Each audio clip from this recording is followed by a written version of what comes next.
Welcome back, everyone. All right, so let's talk a little bit about some HTML5 tags and why HTML5 tags are important.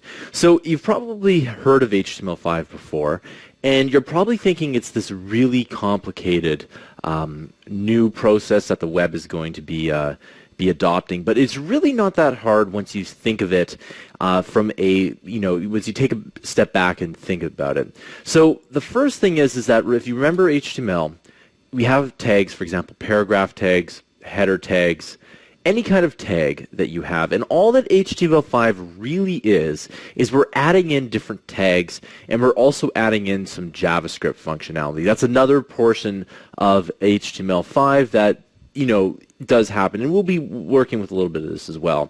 So again, with JavaScript, there's a lot more functionality being added, and there's a whole bunch of other JavaScript libraries that are being added so that you can have a lot of functionality within a web browser that you couldn't have before. And if you're into HTML5 games, a lot of it's just JavaScript based anyway.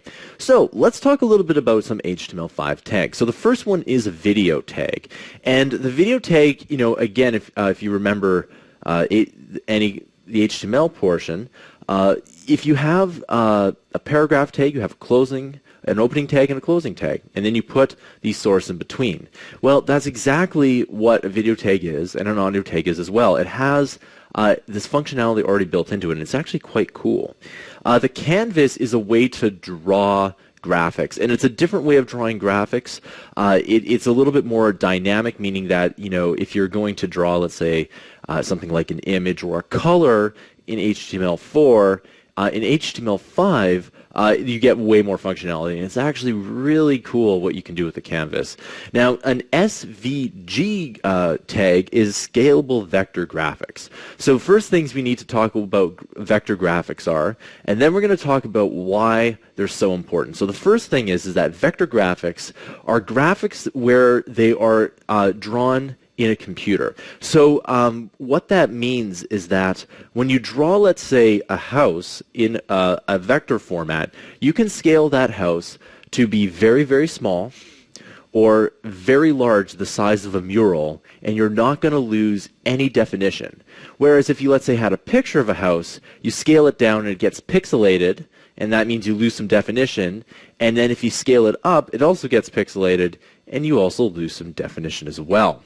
So vector graphics are drawn in the computer, and some programs that already do vector graphics are, let's say, Adobe Flash, Illustrator, and Inkscape. And again, they draw them right in the computer, meaning that you can go and play around with it, and you can scale it as much as you want. So that's why it's called scalable vector graphics, because again, let's say you had a really detailed Victorian house drawn in a vector graphics. You can scale that up to the size of your whole screen, or you can scale it down to an icon, and you're not going to lose any definition. It's actually really cool. Now, this has some incredibly awesome possibilities for pretty much anything graphic related on the internet, especially games. If you're into vector graphics, games are actually really dependent on vector graphics, and in all the games that I make, I try to use vector graphics, and then what I do is I rasterize them, meaning that they put them into a format of a certain size. That's what you have to do.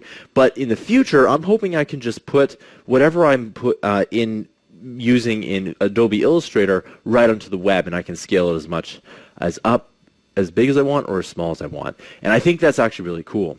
Another tag is the article tag, which is essentially kind of like a paragraph tag, but for articles. And the last one is a nav tag, and the nav tag works with navigation points, and it's actually quite cool what you can do with it. Now, again, stuff in HTML is actually really easy to work with. If we were to work with nav tags with something on an iOS, which is the Apple operating system for iPhone and iPad, it's actually quite hard to do navigation points. It can be actually quite difficult to add that functionality in. But in HTML5, it's actually quite easy. All right? So these are some of the tags that you can use in HTML5. There's a whole bunch of cool stuff we can do. Now, again, there's the tags, but one thing that HTML5 is doing is that they're coupling a lot of the functionality that you do within the tags, for example, these new tags here, and JavaScript. All right, I'll see you guys in the next tutorial.